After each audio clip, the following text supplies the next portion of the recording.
California prepares for solar power loss during the Great Eclipse. A total solar eclipse that will sweep across the United States on August 21 is expected to make a noticeable dent in solar energy collection, prompting energy workers to concoct workarounds that will help them meet energy demands while the eclipse passes overhead. Utility workers already have a game plan in California, where 9% of electricity came from utility-scale solar plants in 2016.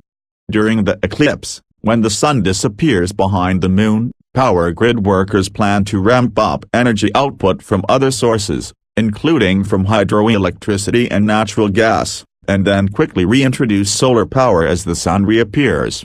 In all, California's residents shouldn't notice a difference in their power supply during the duration of the eclipse, said Stephen Greenlee, a spokesman for California Independent System Operator, ISO, a nonprofit that manages California's power grid.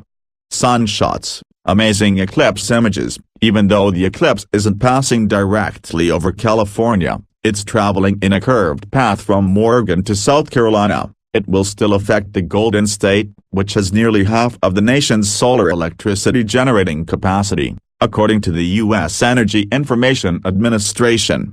The solar eclipse is farther north of us, but we will see between 50% and 75% of solar production from our solar plants reduced during that time, Greenlee told Live Science.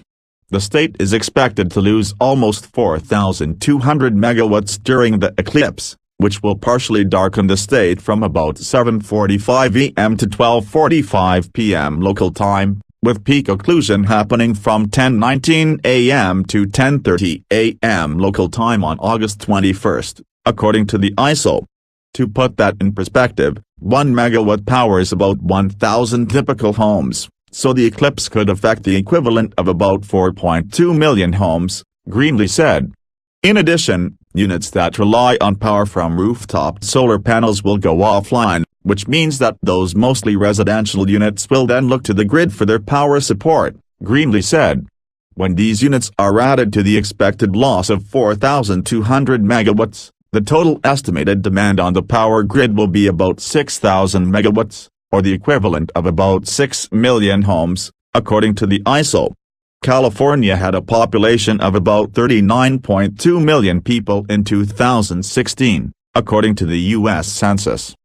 The 6,000 megawatts is the amount of megawatts that we expect that we'll have to generate to make up for the effect of this solar eclipse, Greenlee said. For us here at the ISO, we're going to need to make sure that we have our reserves properly procured, which involves having 100% of the expected demand plus an additional 6% in reserves, just in case, he said. The ISO is talking with other energy providers, particularly natural gas, which provides about 53% of California's energy resources, Greenlee said. This way, the generators will know that they'll need to acquire more natural gas for the morning of the eclipse. In addition, the ISO will have to properly time the fading out and sudden return of the sun's light. As the eclipse begins passing over California, solar energy collection will increase at 70 megawatts per minute until the sun is fully blocked by the moon. Then, as the eclipse ends, it will return at 90 megawatts per minute, which is very fast, Greenlee said. The challenge on our end is going to be able to time bringing up the resources, the natural gas or the hydro generation that we're going to need, as the solar is ramping down, he said. And then, we're going to have to ramp the gas and hydro generation down as the solar is ramping up,